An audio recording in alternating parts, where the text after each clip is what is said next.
Germany's top infectious disease institute says the number of COVID-19 related deaths reported over the last day rose to a record 952.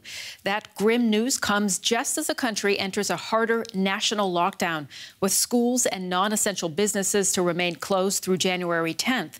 The new restrictions coming into effect sent some last-minute shoppers scrambling to buy presents in time for the holidays. There's always a surge of people at Christmas time hunting for last-minute gifts. But this year the crush has come earlier than usual in Germany. Shoppers rushed to make last-minute purchases ahead of the country's tough lockdown. People seem pretty stressed about the whole thing. You can feel it. But we're finished. We got it done. For health reasons, all I can say is that it's the right thing to do. We can't wait until it all falls to pieces. But while some may not find what they're looking for, a welcome Christmas present may be coming soon. Germany is waiting for the first coronavirus vaccines to be approved. The problem is, so far not even the health minister knows when that will happen.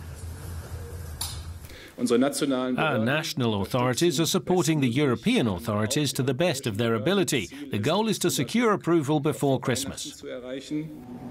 Germans have watched patiently as a vaccine invented in the country has been rolled out already in the UK and the US.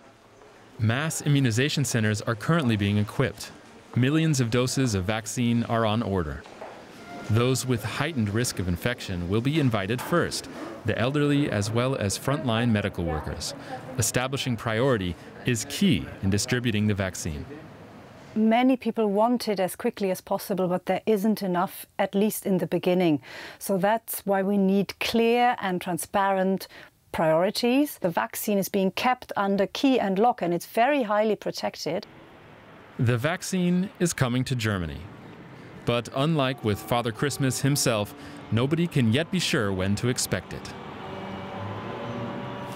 Okay, let's break down now what has changed in Germany with this new stricter lockdown. Starting today, all non-essential shops are closed. Supermarkets, pharmacies, as well as banks are allowed to remain open.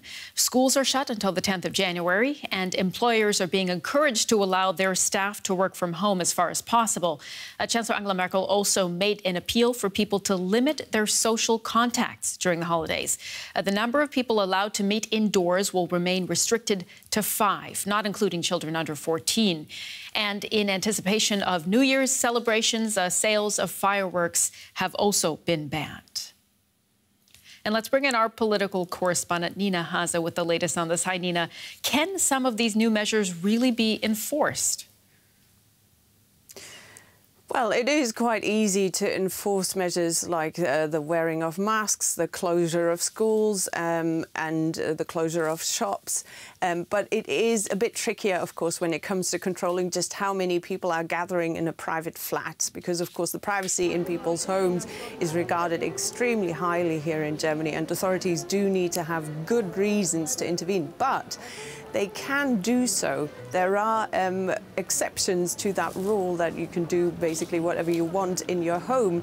And those exceptions also apply to the current corona measures. So it is the situation that neighbors could theoretically report their neighbors to the police, and the police could come knocking on people's doors to check whether they see that the corona measures are not adhered to in people's private homes.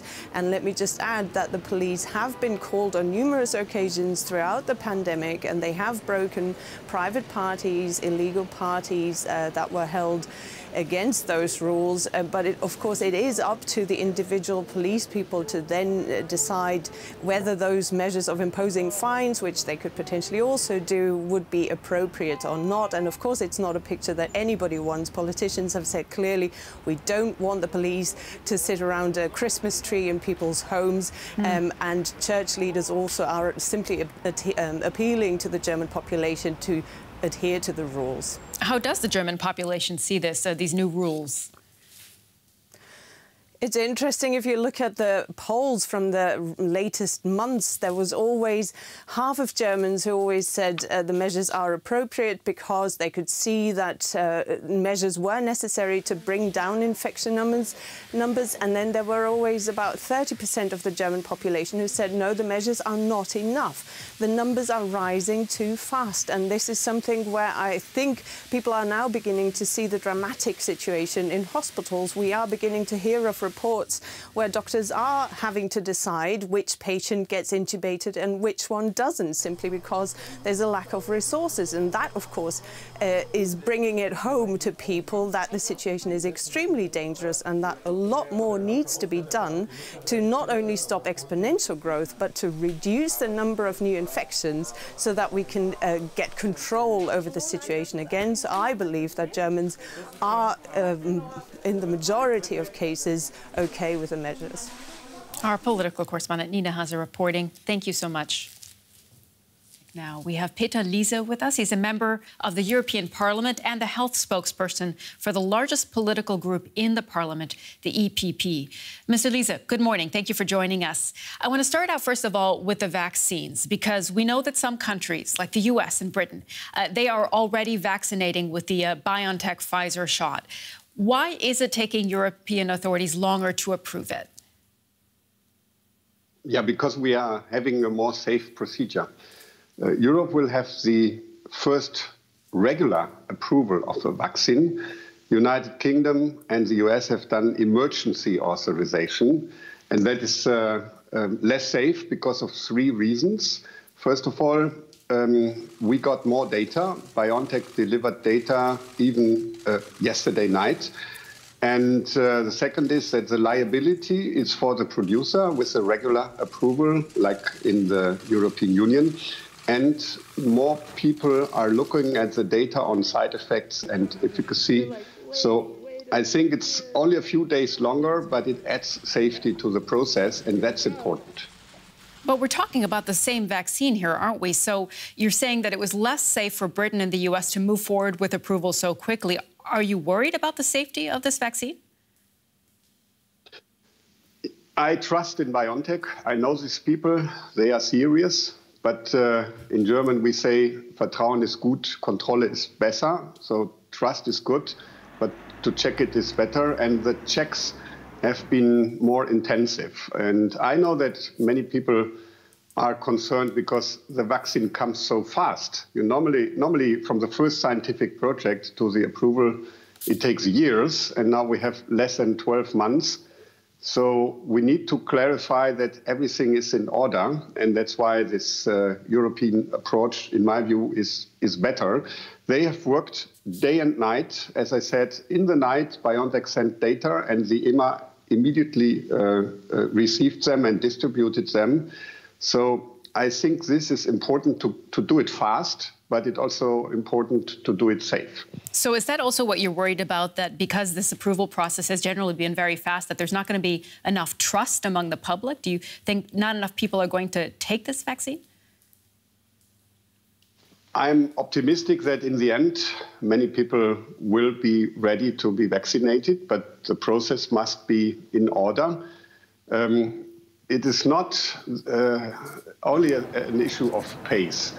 It is also a question of working day and night and a question of money. Normally, the development takes a long time because people, in industry, they invest carefully, because when there is a failure in the beginning, you lose few money. When you invest a lot in, like BioNTech did, 40,000 people in a clinical trial, you lose a lot, and that was risk sharing. The European Union funded BioNTech, the German government funded BioNTech, so that if there would have been a failure, which I don't expect, then the risk is not only for the company. So there are many reasons why it's fast, and if we have a regular conditional market licensing from the EMA, I trust in the safety, and I will really recommend everybody who is in order when we have enough vaccine to get vaccinated. Mr. Liese, beyond the vaccine, the head of the World Medical Association expects that we will see tough restrictions until spring. Why is that?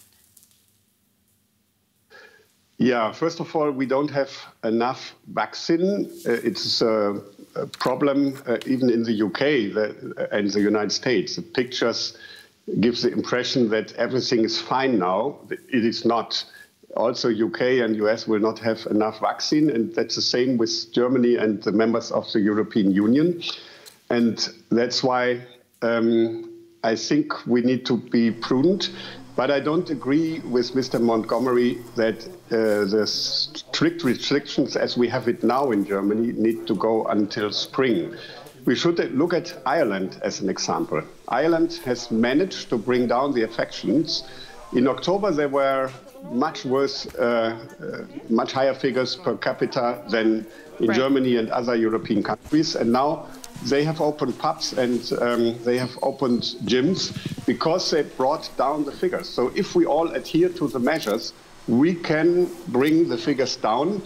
And that's what we have to do now in the coming weeks in Germany.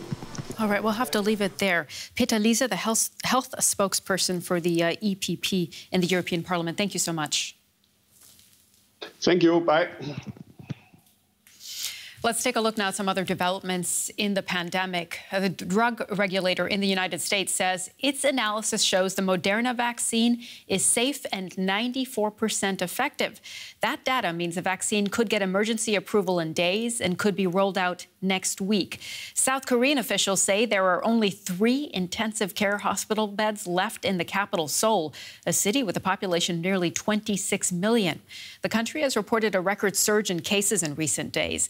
And scientists from the World Health Organization are planning to visit the Chinese city of Wuhan, where the outbreak was first reported. They want to find out how the virus moved from animals to humans.